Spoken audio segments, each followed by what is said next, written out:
Thank you for listening to the Voices of UMass Chan, featuring the people, ideas, and advances of UMass Chan Medical School.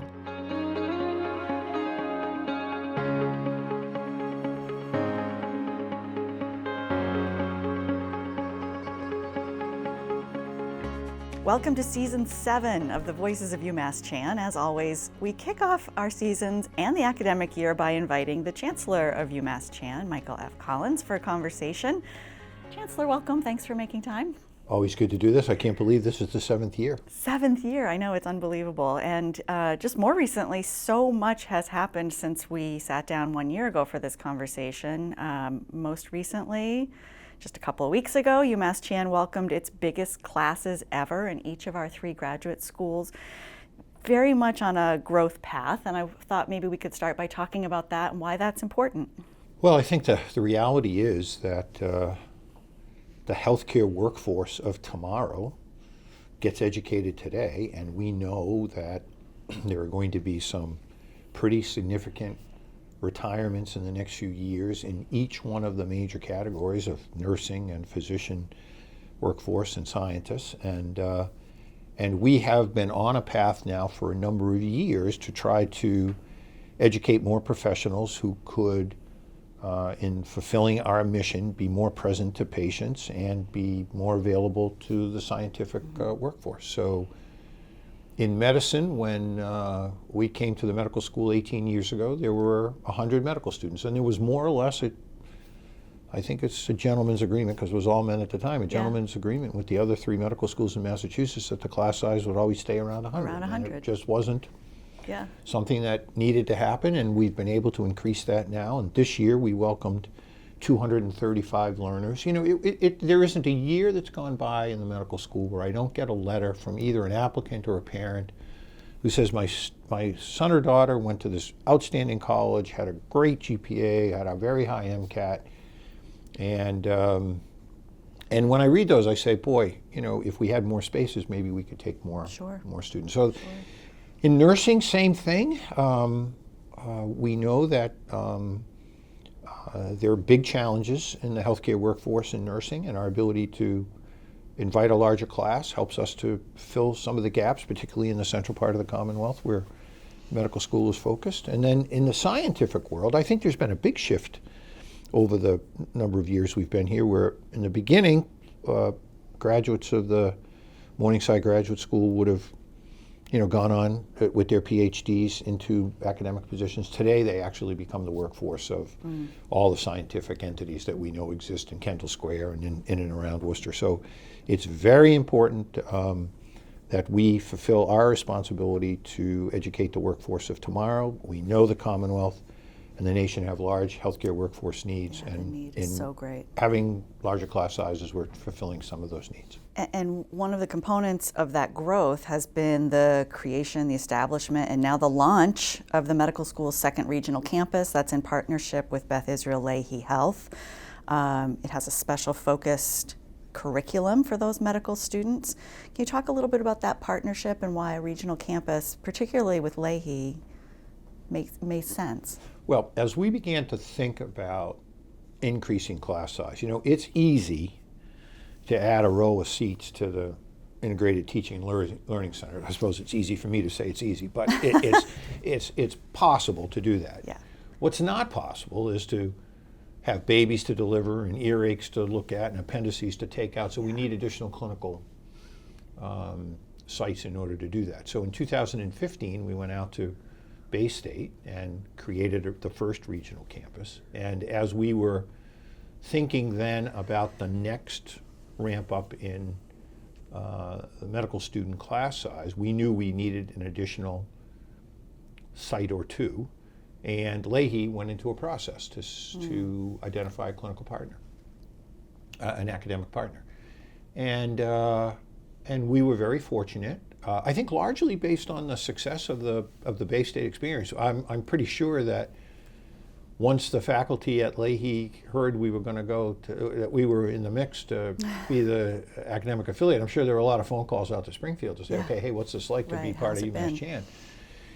But I want to tell you, the enthusiasm that exists on the Lahey campus amongst our learners, amongst the the faculty amongst the philanthropic community is amazing. And where did you all grow up? I grew up in Minnesota. Minnesota? Florida. Florida. I grew up in Beijing. Beijing. I grew up in Los Angeles. Los Angeles. Wow, okay, so this really runs the gamut. Oh, yeah. It's such a privilege that we're coming to a new program and we get to set pace for what's coming up for our next years and beyond. I'm excited to see what's next. Each time I'm up there, it's more impressive than the time before. We were expecting 25 matriculants into the program. We actually got 32. Popular right out of the gate. Right out of the gate. And the faculty are, I mean, I just don't remember a palpable enthusiasm like you said. And I can't tell you, they just come up to me one after another, say, this is the greatest thing. These students are fantastic. I'm so thrilled to be part of this program. I really appreciate getting my faculty appointment. The leadership of Leahy has been outstanding. Dr. Susan Moffett-Bruce is the president of the institution. The regional executive dean is Dr. Ann Mosenthal, a surgeon, and they have brought together a team to lead this initiative. I've said at each opportunity I've had to speak about this that this would have been a very attractive program for me were I be applying to medical school, would I be applying to medical school now. The notion that health system science and leadership in healthcare is important. The fact that we actually focus on leadership training and some of the challenges that exist in health systems and with data within health system science, those things, this group of learners is very keen on exploring those issues. And it doesn't surprise me at all that we had, we made the same number of offers we would have made any other year. We just, more people took it because they see this as something that's going to be pretty exciting. And by the way, there is like zero concern about there being the first cohort. They are just so excited about it. They're like, wow, we can actually create this together. We can be part of creating what's going to be good. And I'm very excited to know that there are this large cadre of students who are thrilled about being leaders and want to make a determined effort with their education to be part of this very special program. It wouldn't have happened without the support of the BI Leahy health system executives, particularly Dr. Kevin Tabb. It is high time that we train the next generation of caregivers, all of you, for the next generation of medicine. And I think for too long, we have really trained people the way that we used to do things and then expected to see something different. This is an amazing example of thinking differently, of really thinking forward, thinking boldly, thinking about the future. It's sprung to life right here in a partnership between Leahy and the UMass Chan Medical School. I can't think of a better partnership and a better place to create the kind of transformative educational experience that you all are now part of. This is becoming a model of modern medical education that aims high in stretching the imagination and expanding everyone's curiosity for the things that you're going to learn and how you're going to grow, how you're going to think, and how you're going to thrive here. Sometimes when things are natural and make sense, they just come together like this is. Isn't it nice when that works out? It's really wonderful. It's Yes. really wonderful. Well, that's terrific. So another big development on this campus is that it doesn't look like a construction site anymore. And instead, the campus green is green again. We have this gorgeous new glass 9-story research and education building that has officially now opened. And the Director General of the World Health Organization came to help you do that. Although the building is new, its twin purposes, education and research, are not. They have always been central to the mission of this school, just as they have always been central to improvements in health globally and to our work at the World Health Organization. That was quite a day. It was a spectacular experience. I got to meet the Director General. He's been such an amazing leader for healthcare, all during the COVID pandemic, and so I met him in Geneva, And it was really one of those, I was offered 15 minutes of his time and ended up staying almost an hour and 3/4 with him. He just kept canceling the next meeting, canceling the next meeting, canceling the next meeting. What were you two talking Well, about? we literally were talking, he was very keen to know about our medical school, why the Morningside Foundation had made the gift. He was he had done his homework. He knew of the research prowess that exists here, and I wanted him to come and interact with us. I thought it would be great if we could do so, and the schedule worked best for him to come and open the building. And what was so impressive about that was that, first of all, he's just a wonderfully engaging person. He told some marvelous stories about his own upbringing and commitment to science. He made some, in his talk, he said, I don't blame, I don't complain. I go to work every day and I realize the privilege I have to help make the world's population healthier. And, people were just struck by the elegance of his simplicity. His humility. And humble too, just amazing. But then to be in this gleaming brand new building, he was just like so excited about that. We had an enormous crowd, lots of leaders from all over, from the university and from our local area. Many donors came. It was just a really sparkling moment. We had a full auditorium. We had 2 or 3 breakout Overflow rooms where people yeah. were watching it, and then we all went outside on what was an absolutely glorious day as he helped us to cut the ribbon. So look, we talk about a building, and it's beautiful. It's 350,000 square feet. It cost $350 million.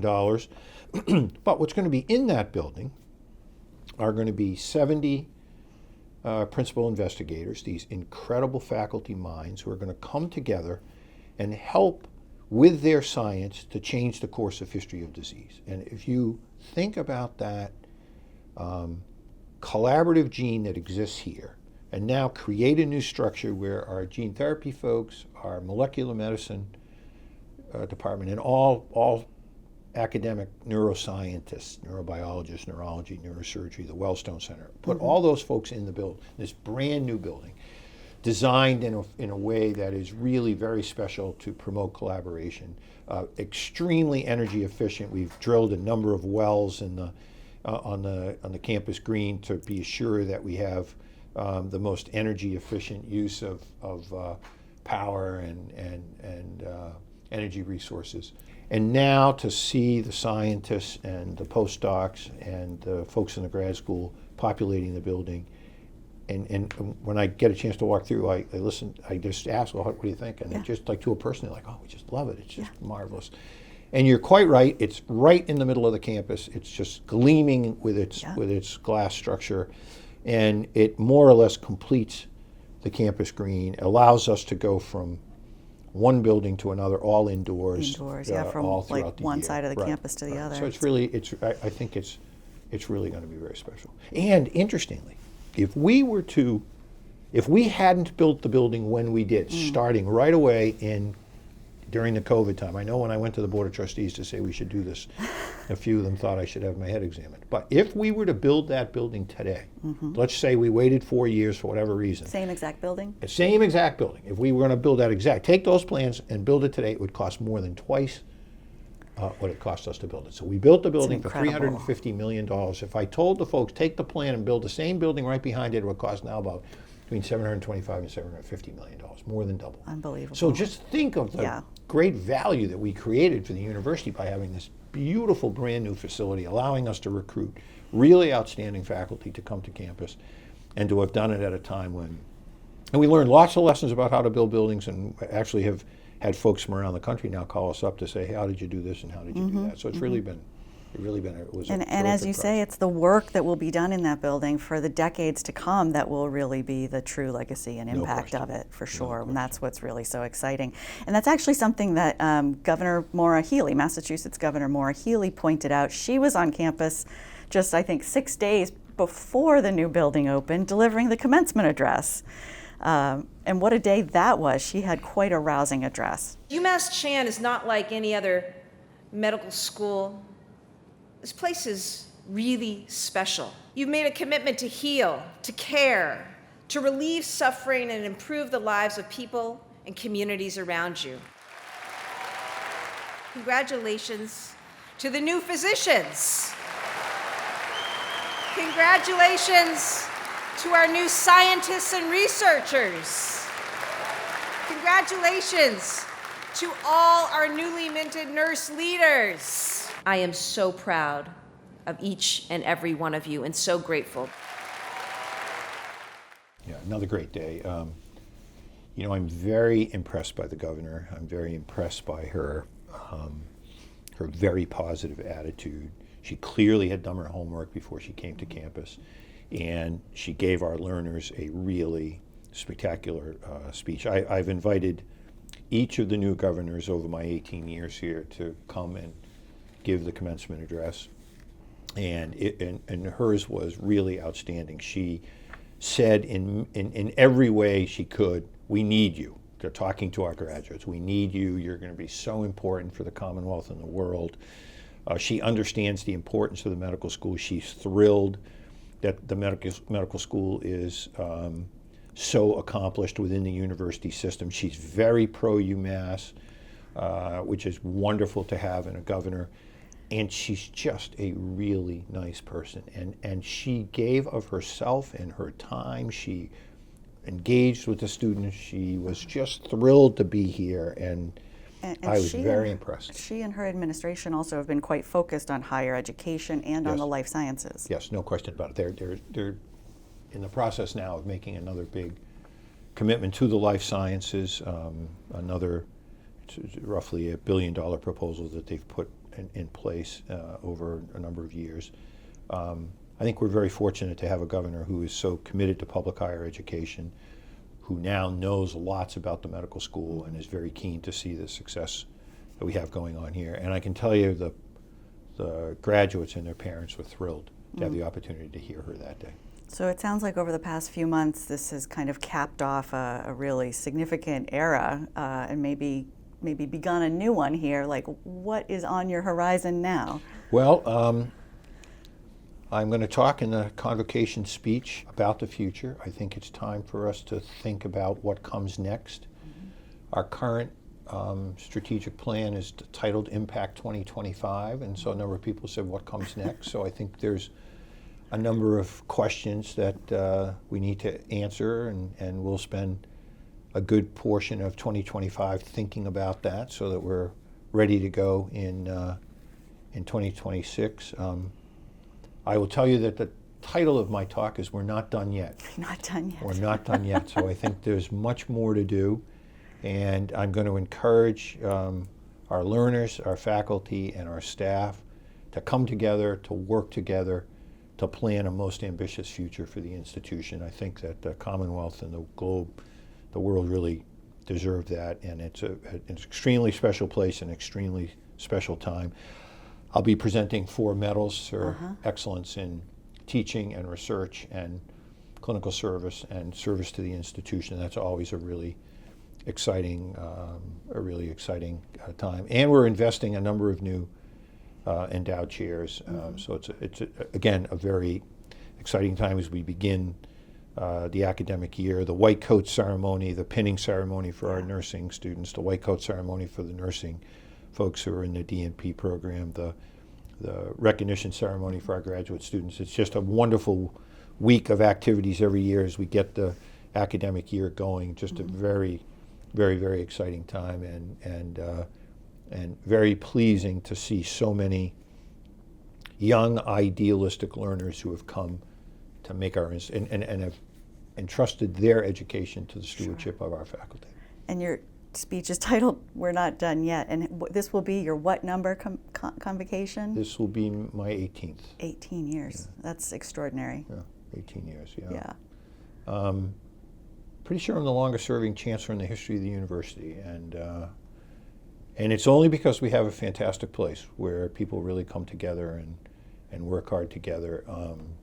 The success we've had here is because there is a most collaborative spirit that exists on the campus. The the faculty, the learners, everybody comes together. There's just a seriousness of purpose here, which is extremely special. There's no confusion about the mission.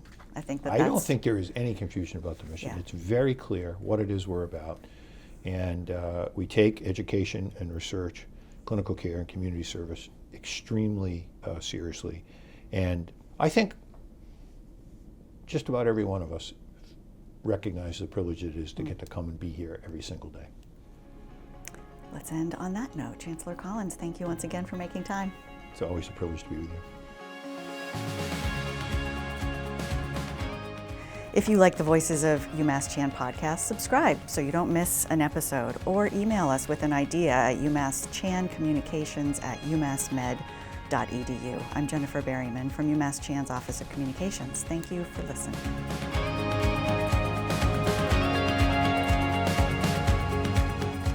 Follow us at UMass Chan on Facebook, Instagram, Twitter, and LinkedIn.